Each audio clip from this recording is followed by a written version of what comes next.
here. Thank you, Maribel, for the invitation, for being here to speak about compression, that is the main topic of my research.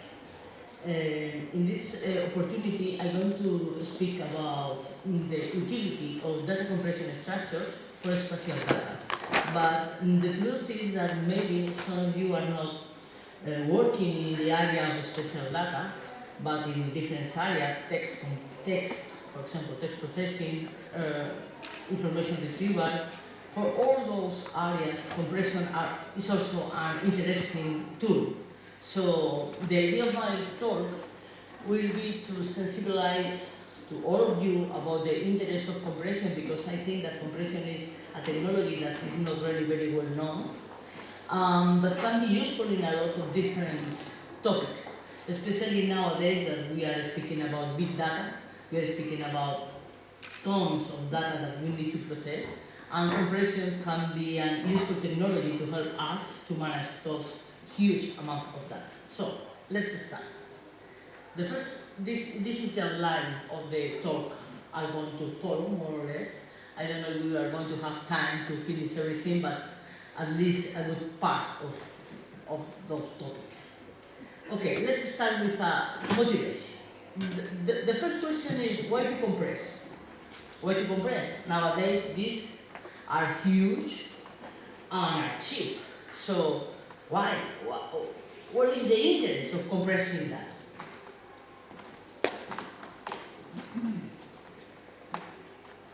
It looks like it's a stupid idea to try to compress, because the space is not our problem anymore. We have these that are bigger and bigger each year. So that's a very important question. This is the key question of this talk.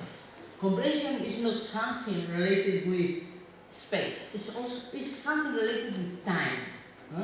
Compression reduces the transfer from disk to memory. If we have a data set that is compressed enough, we can fit it in main memory and we save the time to go to disk. These are a lot slower than memory. On the other hand, we save time in transmission through the networks. The final idea is very important. We save shared time. Someone can think, how you are going to do search or process faster if you use compression, because you have this compressed data here and now you need to use it. You first need to go to that data, decompress them, and then use it. No, that's the main and the magic idea in compression. The idea is that we have data structure that allow us to compress the data and then use it in compressed form without the compress. So, because we need to process less data, because this is compressed, so it uses less bytes, we need to do less byte process, so we are going to be faster. And that's the main idea. Compressed data structures can be used without the compression. And I'm going to show you how to do this with some examples. Okay? So, keeping everything in mind, now let's go to think about spatial data. You know that in spatial data, a lot of times we represent objects using a vectorial model, but other kind of objects, the attributes of the space, are represented using what we call raster model. A raster model is like this. We represent for each cell of the space, we represent a value. For example, let's think that we are speaking about altitude, elevation of the terrain. So we can see here that this terrain in this area is lower and then it's going up and up and up, and here is a lot more high. That's how we represent raster information. Okay. Usual raster representation are oriented to represent that values of the grid like an image, usual representation are not really very good to answer queries. So some representation like TIFF, can answer a little bit some queries, but I'm not very good for that. So the idea when I started this research was, can we do raster representation better, taking advantage of compression techniques? So that was the motivation of the research I'm going to present to you today. So the first thing was to think, okay, let's think about the different data structures that we already have nowadays, and let's think if we have someone that can be useful to represent raster data. And immediately we remember our K23. The K23 is a very nice data structure that was designed for something completely different. Was designed to represent web graphs. Web graphs. A web graph is a graph in which we represent the pages in the web, and we represent which page point to which other page. Like, it's a graph, right? It's a web graph. So, was designed for web graphs, but immediately was started to be used for represent completely different things. For example, RDF databases, open data, or grids, or in general, binary relationships. Binary relationships. We use it for raster image, and I'm going to show you that it's useful to represent raster data, raster spatial data in general. The abilities of the K23 is that it represents huge, really huge binary relationship with very few bits. And K23 can be processed to answer queries, to search information inside of the compressed representation. So that's the idea. Let's see how the K23 works. Okay, let's start thinking that we have a matrix like this one that is representing a web graph. So we have each column and each row represent a page, a web page, and we have a 1 in a cell if this page points to this other page. Of course, when we are speaking about web graphs, most of the cells of the matrix are zeros. Very few ones can be found. And usually ones are grouped because if we put all the pages in alphabetic order, pages from the same domain are going to be together.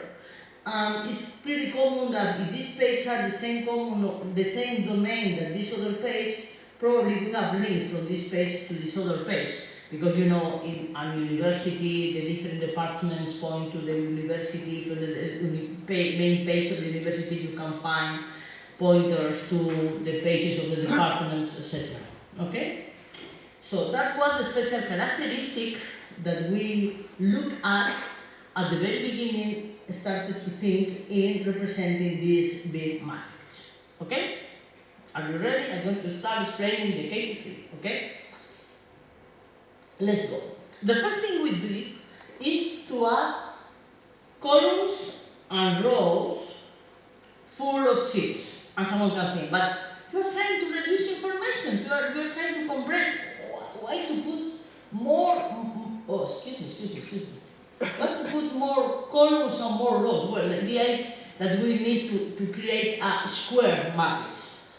These zeros, these extra zeros that we are putting here are not going to be a problem. We will be free of them very, very fast. Let's see how we work. First, we need to decide what is the value of k we use. Let's take k equal to. The structure is k2, k squared, okay? So that means that we divide the whole matrix in 2 columns and 2 rows. So we obtain K2 submatrix, 4 submatrix in this case, okay? For these 4 submatrix, we call this 1, 2nd, 3rd, and 4th. So 1, 2, 3, 4 submatrix that we represent each one with 1 bit in the first level of the K23. Can you see it? Yes. This bit Therefore, it's associated to this matrix, this other is associated to this submatrix, this other is associated to this matrix, and this other is associated to this matrix. And you can see very easily that we put a 1 if inside of the matrix we have at least one cell with 1. So that's why here we have a 0, because in all these submatrices everything are zeros. You see?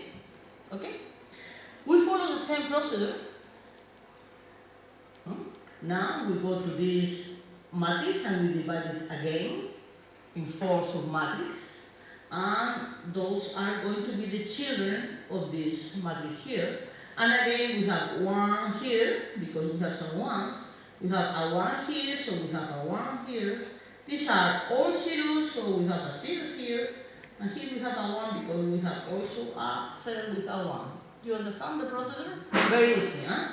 Very easy. We do exactly the same for the rest of the tree until we arrive to the final cells. Huh? The final cells, excuse me. The final cells are those, for example, these 4 here are these 4 here, 0, 1, 0, 0, 0, 1, 0, 0. These one here are 0, 1, 1, 1, 0, 0, 1, 0, sorry. 0, 0, 1, 0 are here. Okay? See? You see it? Very easy to understand. Okay. But this tree is also conceptual. We are not going to keep this tree because trees have pointers and pointers use a lot of space, and people that work in compression, we don't like trees at all because they use too much space just to keep pointers. So that's too much space. We are not going to keep this. What we are going to keep is only a traversal of the tree in this direction. We create a big map that we call T for tree. And then we keep in another big map the level of the leaves, a traversal of the leaves. So the only thing we are going to stop is this. Okay? And the magic is how can we do navigation and answer queries and everything just, just with these 2 bitmaps. I'm going to show you how to do it, okay? But first of all, let's think a little bit about this structure. You can see that if instead of having here a 0, we will have a 1, we will have a 1 here. Right?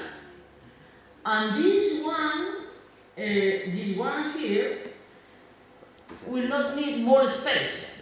The space that we will need to store that 1 will be exactly the same. But if we have a 1 here, we have a problem. Because if we have a 1 here, then we need to have a 1 here, and then we need a subtree to develop all the way until the bottom. Okay? So a property of this data structure is that take advantage of the ones being together. Take advantage not only of having big areas of zeros, but also being the ones close in clusters, close together. Okay? That's only something to keep in mind for later in the talk. Okay. Other things that are interesting to think about is that we charge a value of k equal 2, but we probably could, well, it's possible to choose a different values of k. For example, if we have k equal 4, the only difference is that we will have 4 columns and 4 rows of submatrices in the first level and so on. The only thing is that the tree will be shorter, but each node will have more values. In general, a smaller value of k generally will provide less space, so more compression. But at the same time, larger k values will give more speed, because to look for a result, we don't need to traverse a big tree with a lot of levels. Something that usually works very well is to have an hybrid approach, in which we use larger values in the first levels and then we go to smaller values in the bottom levels. Because in this way we avoid to have, let's see that way, if we have a 1 in a point, we need to keep the values of all their siblings. If we have a lot of siblings, we need to spend a lot of bits just in this bottom level. So it's better to keep at the bottom very small, very few bits in order to avoid to keep a lot of zeros just for one. Do you understand? So, but it's different. The decision of which is the better value of k depends on the context, etc. So it's something that you have a trade-off you can play with to decide what to do. Okay. Let's go to our K2T. Now that you know it, I'm going to show you how to navigate it to answer queries without the compressor. Okay? Just using these two bitmaps. Okay? Let's start with an example. Let's suppose that we want to retrieve all the page pointed back the page 10. So we want to know where ones are in this row. Okay? It's a possible query. Direct neighbors, we call it. Direct neighbors. If we see this like a graph, this row represents the direct neighbors of page 10. Those pages that are pointed back page 10. We call it direct neighbors, the ones in the row, and we call reverse neighbors those that pointed me. Okay? If we're looking for reverse neighbor, we will look for a column instead of looking for a row. Okay? So, let us start. The idea is, we know that in the K2 tree we have in the first level one submatrix, second, third, and fourth. We know that we have 16 rows, and we are looking for row 10. So, row 10 is in the second half. We have 16, half is 8, we are looking for the 10 is in the second half. And we know that the second half will be represented for this and this submatrix. You agree with that? Easy, huh? So, the idea is that we know that this row overlaps these two submatrices. So, the only bits that are interesting for us in the tree, in the conceptual tree, are those two submatrices. Okay? Now, let's go to think in this third submatrix. This one. The idea is that if we look in this submatrix, we know that this submatrix goes from row 8 to row 15. And we are looking for row 10. So this row will map the first half of that matrix. So the first two submatrices, these two submatrices that are these two submatrices. Easy, huh? This is a 0. So we don't need to do anything else. We know that we are going to find zeros from here to here. We need to go to the second bit. The second bit represents this submatrix. Again, we do the same. In this submatrix goes from row 8 to row 11. We are looking for the row 10, so the second two submatrices are those that we are looking for. So exactly the same, we follow until we arrive to the leaves. This 0, we don't need to follow it. This 1, we follow it, and we find these two cells that are the real cells we are looking for, okay? And we know that the first one is a 1. To know that this 1 represents the column 6 is something that you can do in the following the path. You know always in which area of the matrix you are. So you finally know exactly where you are, okay? That's something that you can understand, the process. I don't need to go deeper in the algorithms. I think that is understandable. We need to do exactly the same in the other side, in the other submatrix, until we arrive finally here. Easy to understand. Okay. But the thing is that we don't have this conceptual tree. I told you before that we don't store the tree. We only store these bitmaps. So how can we do that navigation just in those bitmaps? Let's see. We start in the first 4 bits, because the first 4 bits, those 4 bits, represent the first level of the tree. That's clear. We know exactly in the same way that the last 2 bits are those that are interesting in our search, right? Okay. So let's see what happened with the first one. The problem now is that we need to know where the children of that bit are in the bitmap. Where are? Who knows where they are? This bit is in the position 0, 1, 2. It's in the third position, position 2. Where the children are. How can we know where the children are?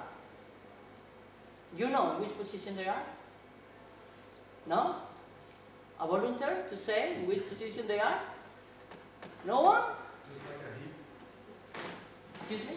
Does it work like a heap? No, it's easier than that.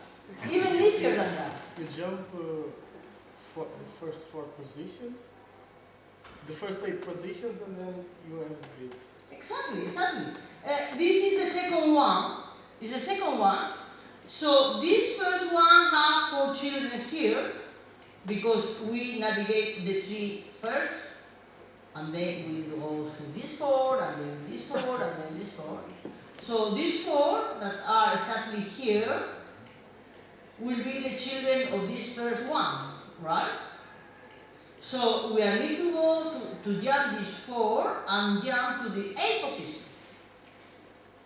But algorithmically, that's something very simple. We only need to count how many ones we have on this position, and then each one of those ones have 4 children. So we multiply 4 times the number of ones we have onto the position we are looking for. That is, the children of position 2 will be ranked. Rank is a very common operation in algorithms. Ranks means count how. Rank means count how many bits ones I have on the position 2 in vector T. That is, how many ones we have. We know that we have 2 ones, and we multiply them for K2, or 4, 8.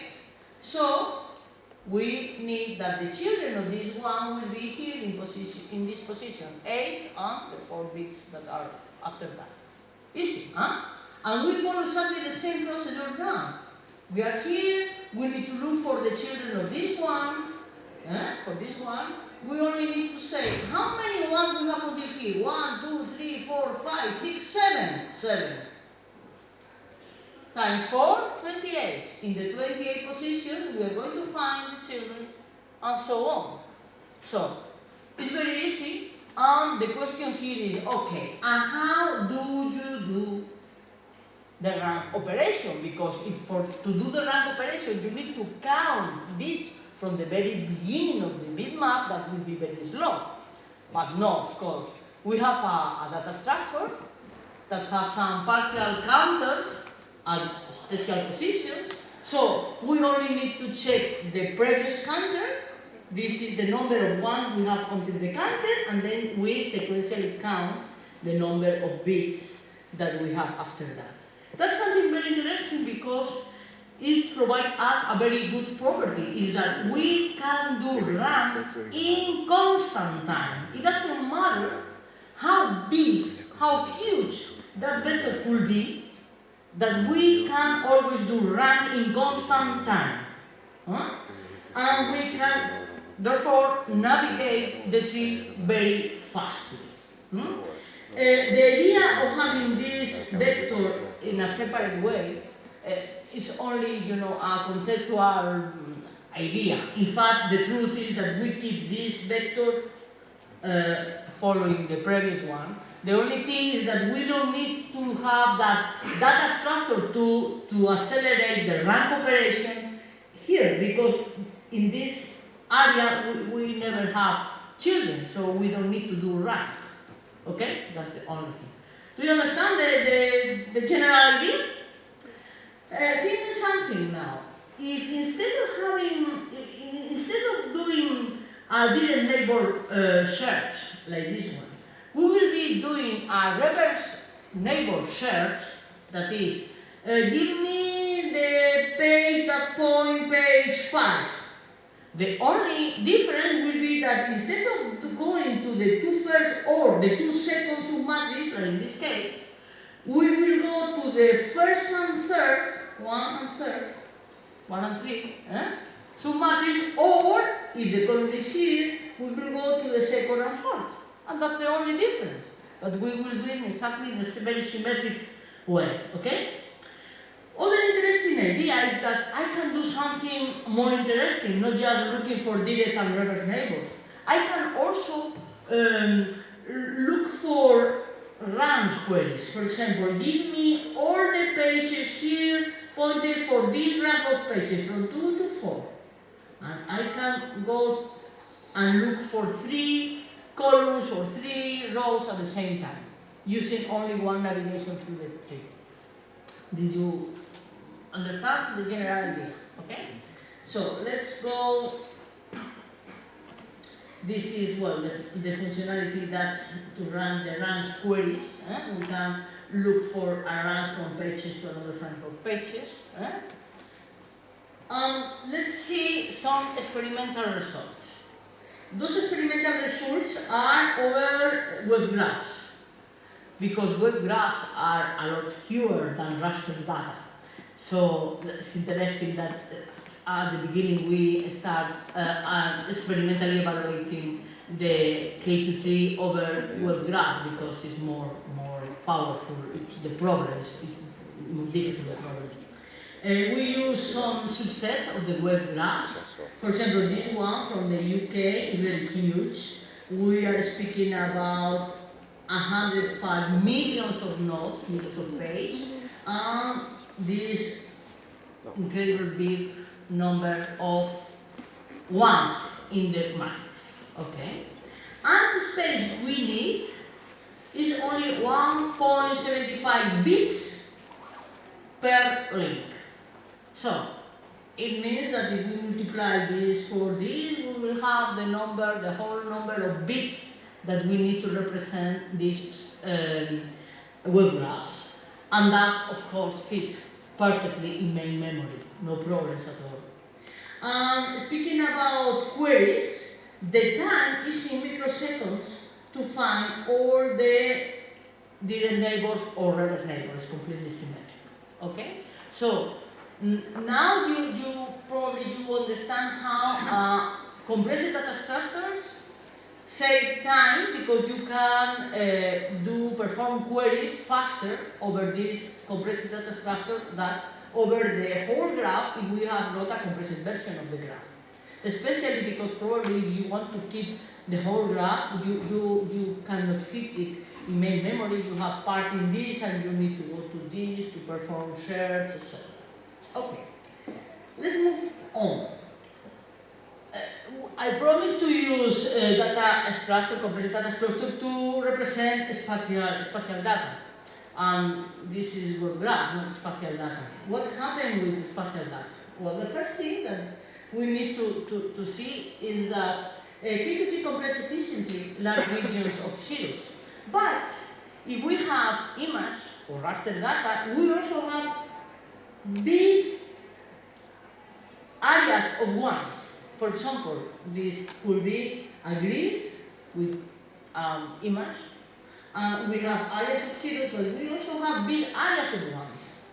So matrices are not necessarily sparse. It's not the situation like in web graph where we have very few ones. Here we can have a big amount of ones and also big amounts of zeros, big regions of ones and big regions of zeros. So we need to do something to modify the strategy, because following the same strategy, all these areas of one will be represented cell by cell.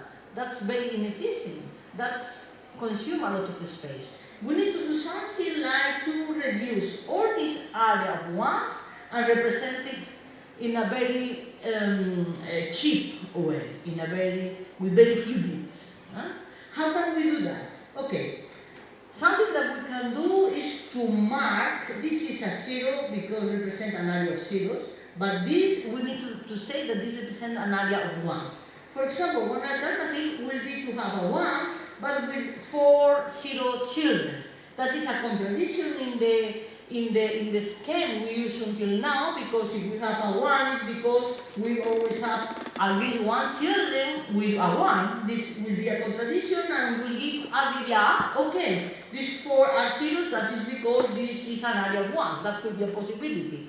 But we don't like it very much because in this case, zeros need, areas of zeros are represented with just 1 bit, and areas of 1s are represented with 5 bits. So if we have big areas of 1s and small areas of zeros, that's not an interesting idea. We will need something more symmetric to represent big areas of 1s and big areas of zeros. So the idea was to use 2 bits to represent the internal leaves. I mean, for internal leaves, I mean leaves, because they have no children, but are internal, not leaves like this one that are really at the level of the cells, okay? The idea is, okay, instead of using just 1 bit, let's use 2. For example, we can say this is a 0 of type 0, and this is a 0, I mean a leaf, but of type 1. And exactly the same for this. This is a 0 type 0, type 0 type 0, type 0 type 0, etc. Okay. So the idea is that, remember that we never store the tree. What we store are T and L bitmaps. So now we need another bitmap that will have 1 bit for each 0 that we can find here. This 0 is this one, and it's saying that it's of type 0. This 0 is this one, and say that it's of type 1, and so on. Do you understand this? Huh? In this way, we spend more bits to represent leaves, 2 bits instead of 1, it's okay, but at least we have a good mechanism to represent areas of zeros and areas of 1s with problems. We have problems and our zeros. Okay. Experimental evaluation of this approach.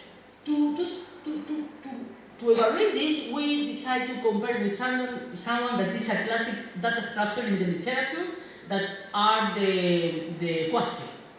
The linear quadtree. Linear quadtrees, we develop an in-memory implementation because linear quadtrees are quite old data structure that, of course, thinks that data are going to be in disk. So it's a data structure that is interesting, but think that things are in this, and we go to this to look for pieces of the K2 tree. So to be fair in the comparison, we develop a linear quadtree just in memory. Okay? We use real data from the Geographic National Institute in Spain. And what we do is to choose from raster data one like a layer of the level altitude of the terrain, and we create this image, these 3 images of different size that are more or less with more or less the same number of zeros and 1s. And this is what we get. Seeing the space, the K2 tree use about 10 times less space than the linear quadtree, that is a good compressed alternative for quadtrees. Thinking in time, looking for retrieving the values of a single cell. We have a whole set of experiments, but just to give you a glimpse of what we get, is that we are more or less 30% of the time, use 30% of the time that the linear quadtree needs. So these are time in microseconds. So now we can move to something that are real raster representation. Okay? Okay, because until now we just represented grids with zeros and 1s, but just grids. But a raster representation is a set of data like this one, have values, real values for the different cells of the grid. So how can we use that data structure to represent this kind of disk with real values in the different cells? Okay, a first approach is to have one K23 for each one of the values of the grids. For example, we can have a K23 to represent this grid, where the ones are those that represent the value 1 in the raster data. Exactly the same for those value 2, and the same for the 3, and the same for the 4, and the same for the 5. Someone can think, well, that's not very nice because you are going to have a lot of different K23, and that's right. But thinking in the altitude, if we represent a raster information of the altitude of the whole planet, the highest point is the Everest with 8,000 meters. 8,000 meters means that we need to process 8,000 K23 if we go from meter to meter, which is sensible enough if we are thinking in the whole planet. And with 8,000 K23 is really easy to process, easy to manage. For example, I said before that we used the K23 to represent RDF data. In RDF data, in a set of data like DBpedia, the DBpedia have 40,000 predicates, and we use 40,000 K23 to represent those data. Work perfectly well, so we are not afraid of having to manage 8,000 different K23 to represent the different altitude of the points of the whole planet. No problem at all, okay? Let's see how this works. How to query this set of different K23. If we want to look for just the value of a cell, for example, this cell or this area, in this cell that we are represented here, I want to know the real value of the cell of this area, we need to go to all the different K23 looking for what the value of this area are. Looking for here is this area is 3, and this 2 are 4, and the last is 5. But this means to go to all the K23. That's not a very good idea. That is going to be time consuming. But let's see what happens with other queries. Let's see what happens if I want to retrieve all the cells with a specific value. Well, that can be done very efficiently because if we are looking for the cells, we have value 3, we go directly to the K23 with value 3, and we retrieve all the cells, and that's it. That's very easy. Okay, that's okay. The first is not good, but the second is okay. And the third one is, what happens if I want all the cells with values in the range between this and that? For example, between 2 and 4. Between 2 and 4, we need to go and to make the union of the 3 K23. Okay? Well, as conclusion, it's very easy to get all the cells of one specific value, but it's not good getting the value of a specific cell because we need to go to all the K23. That's not very efficient. Exactly the same. It's also very costly to go all the cells inside of a specific range. So that's not a good idea. Let's think in something different. Something different is this. Instead of having one K23 for each value, we are going to have accumulate K23. In this way, each K23 have all the cells that have its value or less. Think that the last one, we don't need this K23 because all of them is ones.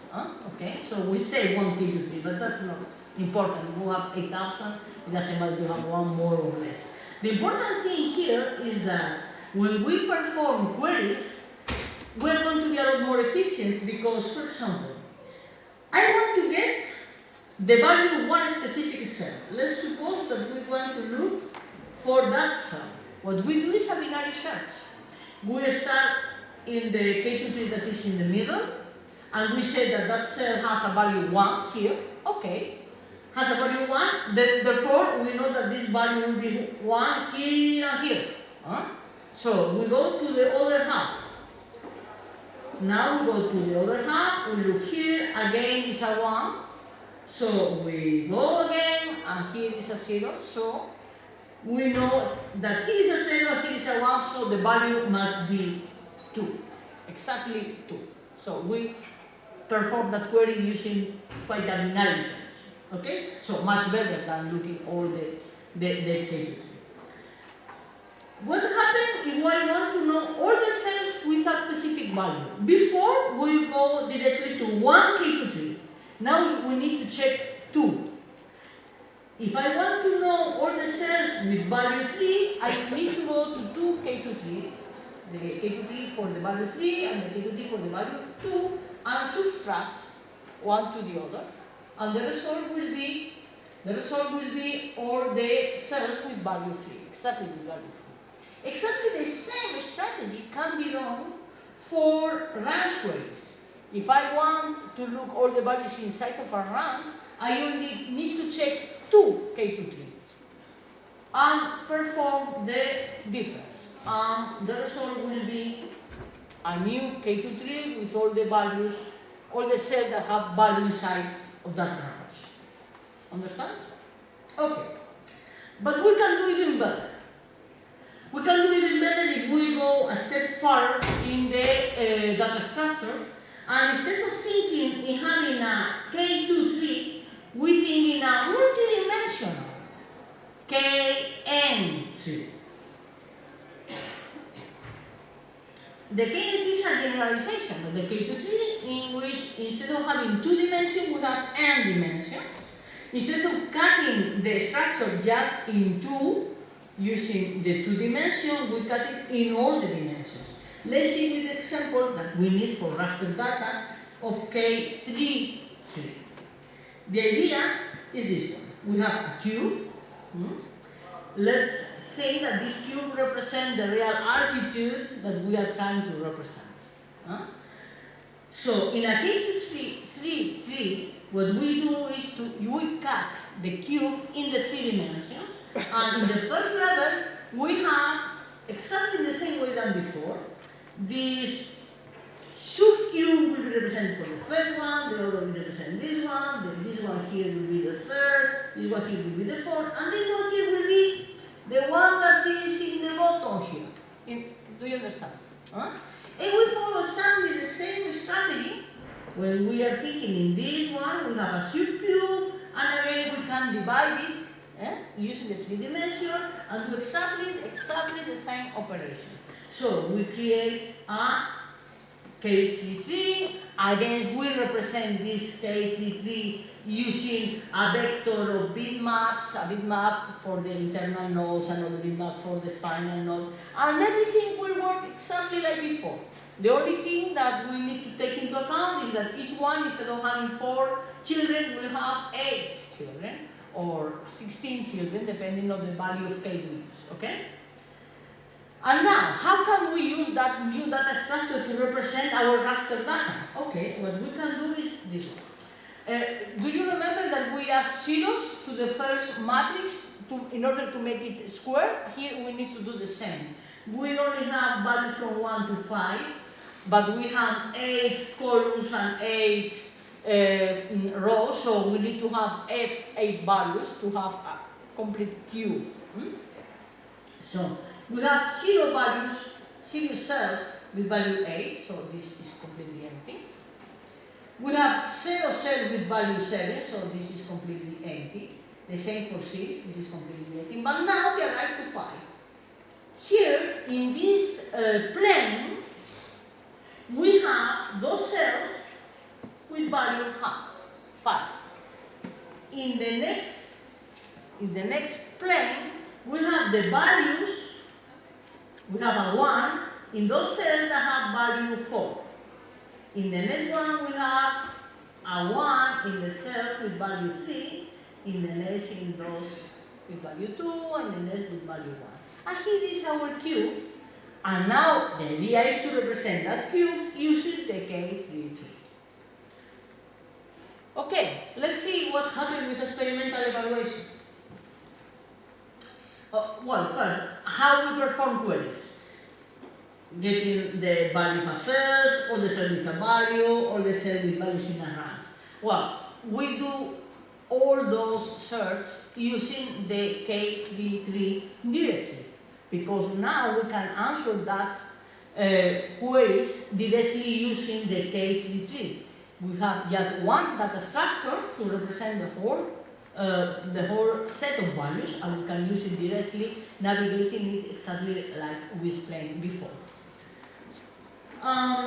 We use those data sets, some bigger.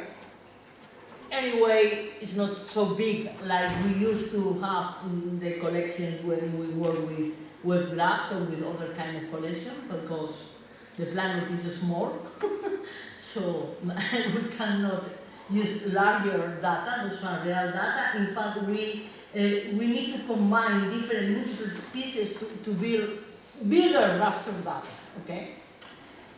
And that was the result. This is the entropy, so the theoretical limit that we can get to compress those data. But with the K2, the base, that means one different K2 tree for each value. This is the accumulate. This is the K3, and we use two typical raster representation. The T-plane, that is the more used, but we also, to make fair the comparison, we use a compressed representation, dividing the derivative in tiles, and each of those tiles were encoded using a very powerful compressor. Lempenfit is called, but it's a good compressor. It's the compressor that is in the days of WinZip, for example. WinZip is, everybody knows WinZip. WinZip used that technology. Okay, as you can see, always the K3 tree is the one that uses less space in comparison with the other possibilities of using the K2 approach.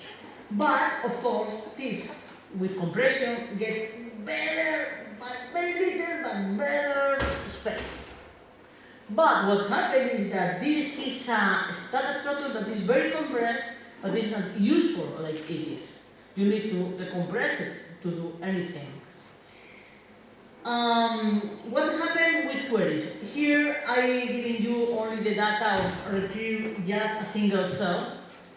If we retrieve just a single cell, the best one is the K3 for, this was very competitive in the space, but in time it's a disaster.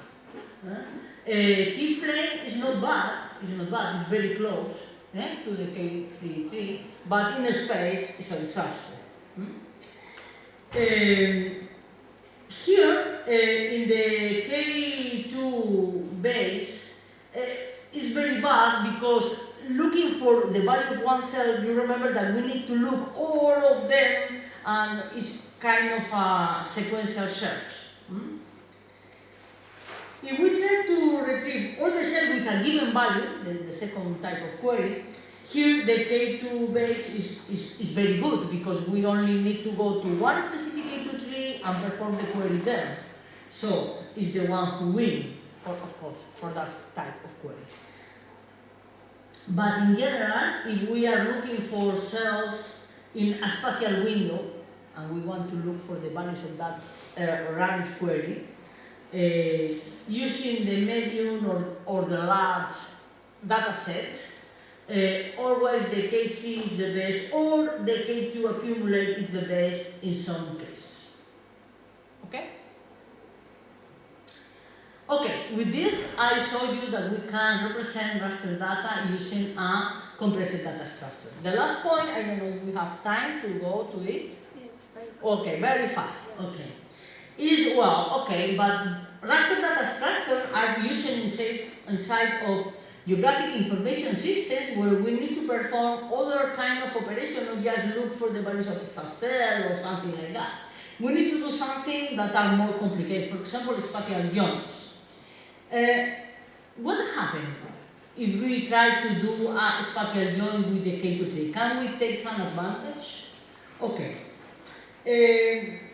That's the query, the question. Can we get some advantage using the K23 to represent raster data? Okay, let's start with a simple approach of assuming that the raster data is just binary, no with a set of values. We can do that too, but just binary. So the idea is that we have something like this. This is the territory. Cells in gray are those that have a 1. Let's assume that these cells with 1 means that in this area of the space there are a special vegetation, for example, and this area of white have a 0 means that there are not special vegetation there. And we have vectorial objects over the territory. Those are objects. Let's assume that they are the geometry of the different village. So this is a village, and this is the polygon of the contour of the village. This is the standard R3. I am not going to explain the R3 because I think it's well known, but the idea is that this represents the whole object and has two sides. This one, for example, this one represents all the objects that are here and have two sides that represent the minimum rectangles for this object and so on. Okay? And this is our K23 for that space. The question is, can we say something about the object in an MBR, in a node of the R3, depending of it is in a 0 area, a 1's area, or a mixed area? The type of area we can get it from the K23.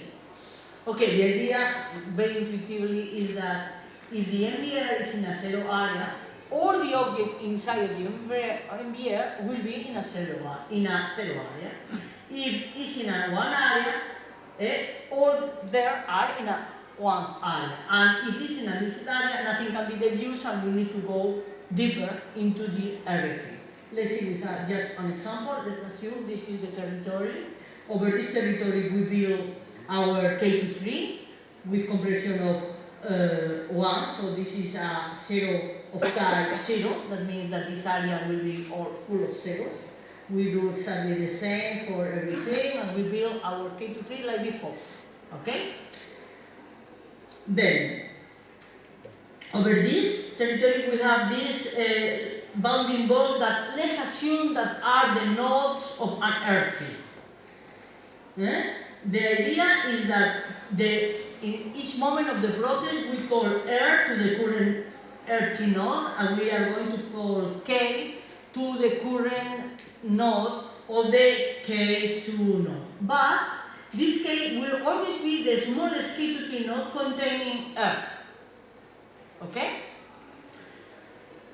Okay, let's assume that this is the current R node. We know that the current R node, this one, is contained in this K node. This one. This is the smallest K node containing this R node. And this is all zero. So we don't need to check each one of these objects here. We know that all of them are going to be in an area of zeros. That is, an area that has no that special vegetation, for example. If the current node will be this one, the K node containing this is this one here, because if you realize this is the third, that means this submatrix, and this is the third, that means this submatrix again. So, because the area is an area of ones, we don't need to check each one of the objects here, because we are going to know that all of them are in an area of special vegetation. Okay? What happens if the node that we are processing at one moment is this one, the big one? The idea is that the K node here is just the root, and we see that from the root there are different areas, ones with ones, others with zeros, so we can deduce nothing. We need to go down in the earth tree and going from these bounding box to sleeves. So nothing can be deduced. We go down in the earth tree. Now let's assume that this is the first child that we are going to process. This is contained in this node of the K2 This is a node of 1, so we can say that all these objects are in an area of 1s. Then we process the other node. This node again, what happens is that it is represented here, and this is not a leaf, so it means that have areas of 1s and 0s, so we need to go object by object trying to look with the same process if it's in an area of 1s or an area of 0s. Okay? This is more or less the procedure. So, starting from the root of the both trees, we are going to go down, depending if we want to take a decision about all the objects contained in a sub-earth tree or not. At the end, we are going to get some nodes that for sure we can know, some objects that for sure we know that they are in a result of the query, they are in an area of 1s, because we can know it from the bottom, from any node of the earth tree. And there are others that we need to go down until the proper object and check their geometry. Those that are possible, but we cannot say if they are or they are not. Finally, for those, we need to check the geometry. Well, we do some tests with real raster data and real vector data. And finally, and that is the end, this is the result. The idea is that when we have areas that have more or less 50% zeros, 50% ones, we don't save too much space. This is the worst case because we need to check most of the nodes of the earth tree, because most of the nodes of the earth tree are in an area that have ones and zeros, so we can decide nothing. We need to go down, and go down. But when the number of ones or the number of zeros is really big, we can say for big nodes in the earth tree that are up, that are quite high in the tree, that we can know for sure that they are in a 0 area or in a 1s area, and we save the procedure to going down. So these are the number of returned objects, and the percent of objects we can know for sure that they were in one or the other area from the very beginning. So more research needs to be done over this, but well, at least I hope you get a glimpse of the kind of research we are doing. Thank you very much for your attention.